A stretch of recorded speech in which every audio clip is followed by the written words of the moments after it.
Mesdames, Messieurs les ambassadrices et ambassadeurs, Mesdames, Messieurs, je veux d'abord ici remercier Sa Majesté le Roi Abdallah pour sa venue à Paris et le plaisir de vous retrouver à nouveau depuis notre visite de l'été dernier et nos nombreux échanges téléphoniques et nos rencontres des derniers mois. Et je veux ici saluer votre action, mais vous avoir durant cette période où évidemment la région est bousculée une fois encore par beaucoup de transformations et tout particulièrement dans cette période de Ramadan signifie beaucoup. Et je vous remercie de cette visite en vous souhaitant le meilleur pour ce Ramadan. Alors que la guerre à Gaza reprend, la situation en Cisjordanie est particulièrement inquiétante et que la Syrie a connu un récent bouleversement majeur, la région est face à des risques substantiels de déstabilisation. Notre coopération politique et sécuritaire avec la Jordanie est plus que jamais essentielle. À la Jordanie et aux Jordaniens, je redis tout l'engagement et la solidarité de la France dans cette période difficile et notre détermination à relayer vos préoccupations dans toutes les instances internationales et auprès de tous nos partenaires. La signature il y a peu d'un partenariat stratégique entre l'Union européenne et la Jordanie illustre l'étroitesse de nos relations et la confiance que la France comme l'Union européenne ont dans leur amitié et leur partenariat avec vous. Et votre visite, Votre Majesté, sera l'occasion de travailler à encore étoffer notre coopération bilatérale sur les plans militaires, économiques, culturels, archéologiques, humanitaires et de développement, et je m'en réjouis. Mais soyons clairs et rappelons-le, à chaque fois que la sécurité et la stabilité de la Jordanie seraient contestées, la France sera là. Je souhaite saluer l'engagement de la Jordanie dans ses actions en faveur de la paix et de la stabilité, que ce soit via l'accueil de 2000 enfants gazaouis blessés sur son territoire, son implication sur la question syrienne aussi, puisque nous avons chacun accueilli une conférence pour la Syrie, ou dans le sujet majeur de la lutte contre le terrorisme à travers le processus d'Aqaba, auquel nous nous sommes toujours joints. L'actualité, évidemment, m'oblige à m'arrêter sur Gaza. Comme Sa Majesté, nous n'avons cessé d'œuvrer pour un cessez-le-feu. La reprise des frappes israéliennes hier, malgré les efforts des médiateurs, constitue un retour en arrière dramatique. Dramatique pour les Palestiniens de Gaza, à nouveau plongés dans la terreur des bombardements, dramatique pour les otages et leurs familles, qui vivent dans le cauchemar de l'attente et de l'incertitude d'une libération que nous souhaitons plus que tout, dramatique pour la région tout entière, qui tente de se relever en plus d'une année de guerre et de bouleversement. Il faut que les hostilités cessent immédiatement et que les négociations reprennent de bonne foi sous les auspices américains à qui nous devions ce premier cessez-le-feu. Nous appelons de nos vœux une cessation permanente des hostilités et une libération de tous les otages. Une politique inhumaine d'otages n'a jamais assuré ni victoire militaire ni victoire politique. Le Hamas a été vaincu et a contribué au désastre le plus grave qui se soit abattu sur les Palestiniens depuis 1948. Il se retrouve dépourvu du parrain qu'il avait poussé au crime du 7 octobre. L'axe de la résistance est aujourd'hui une illusion. De même, il n'y aura pas de solution militaire israélienne à Gaza, pas davantage que la colonisation, l'annexion ou le déplacement forcé n'offrent d'issue au traumatisme du 7 octobre. Il faut simplement retrouver le chemin, une solution politique, et ces éléments sont aujourd'hui sur la table. Répondant à l'appel du président Trump, les dirigeants arabes ont présenté un plan pour Gaza. Un plan qui propose un cadre crédible de reconstruction et des éléments pour garantir la sécurité et installer une nouvelle gouvernance qui ne peut pas être celle du Hamas. Ce travail doit permettre de consolider un cessez-le-feu et cette proposition, nous la soutenons. Nous sommes, nous Français et Européens, prêts à contribuer à cette réflexion et à ce plan. Nous en parlerons d'ailleurs demain au Conseil européen, entre nous et avec le secrétaire général des Nations Unies, et nous aurons l'occasion d'y revenir avec Sa Majesté dans un instant.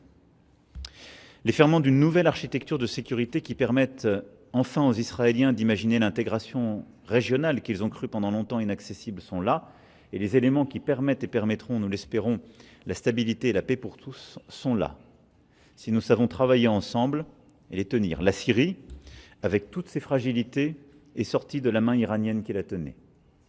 Le Liban a pris une nouvelle voie qu'il faut soutenir, et je recevrai dans quelques jours son nouveau président. Le président Trump entend poursuivre la dynamique des accords d'Abraham. Il manque aujourd'hui une pièce à cet ensemble éminemment complexe. Celle-ci est un État palestinien qui viendra enfin rendre aux Palestiniens leurs droits légitimes et qui enlèvera tout prétexte à la manipulation de la cause palestinienne par ceux qui ne veulent qu'assurer leur domination. Cela doit se faire avec les garanties de sécurité nécessaires pour Israël, et c'est un élément clé pour la stabilité de tous les pays de la région.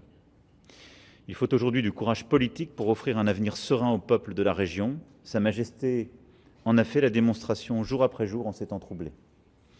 Il faut que les dirigeants israéliens et palestiniens fassent de même et que nous les soutenions tous sur cette voie, et non sur celle d'un extrémisme de la force qui plongera leur peuple dans de nouvelles décennies de souffrance et n'assurera que la répétition de la tragédie. Nous sommes prêts à les soutenir sur cette voie avec nos partenaires, au premier rang desquels la Jordanie. C'est mon engagement, c'est aussi celui que nous avons pris avec le prince héritier Mohammed Ben Salman, avec lequel j'échangerai ce soir, en soutenant le projet de conférence pour les deux États qui doit constituer une étape sur cette voie.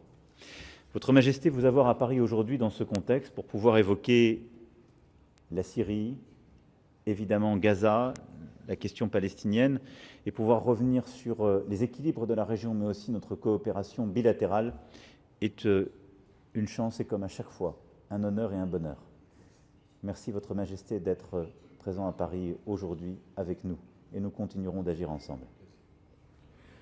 Merci, Monsieur le Président. My dear friend, je vous remercie de votre accueil chaleureux. I look forward to having a productive discussions with you today as we continue our cooperation to work towards peace and stability in the Middle East. As you had pointed out, Israel's resumption of its attacks on Gaza is an extremely dangerous step that adds further devastation to an already dire humanitarian situation. The international community must act immediately and collectively push for restoring the ceasefire and the implementation of its phases. Israel's attacks and its blockade of aid, water, and electricity to Gaza are escalatory measures that risk the lives of a severely vulnerable population. The ceasefire must be restored and the flow of aid must resume immediately.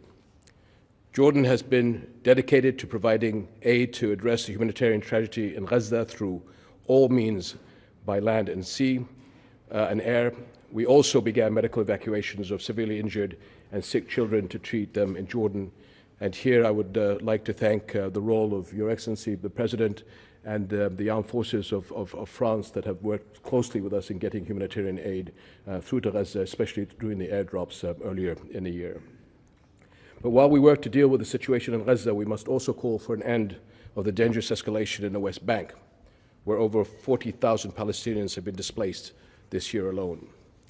Displacing Palestinians in the West Bank and Gaza threatens to lead to increased regional instability, and violations of Muslim and Christian holy sites in Jerusalem add to the tensions and must cease immediately. If the attacks on Palestinian people and property and violations of international law are allowed to continue, they will undermine peace progress and prospects. A political solution that leads to peace on the basis of a two-state solution is the only way to guarantee security for Palestinians, Israelis, and the region. We appreciate France's active engagement in this regard. Europe has a major role to play in reaching a peaceful solution. We are grateful, as always, for France's support of the Arab-backed reconstruction plan for Gaza. Our joint aim is to provide an effective framework that upholds the rights and welfare of the Palestinian people. Monsieur le Président, I know you share my concerns over the recent violence in Syria. Jordan wants to see a stable and united Syria. We support Syria's efforts to preserve its security, stability, territorial integrity, and protect its citizens, and I know that we'll have interesting discussions as we continue our work today. Syria urgently needs international support for its efforts to rebuild and to create sustainable, suitable conditions for the voluntary and safe return of refugees. Monsieur le Président, we appreciate France's support for peace efforts in our region, and we'll continue working with you, as always, to address these issues and expand our warm strategic partnership. Merci. Merci.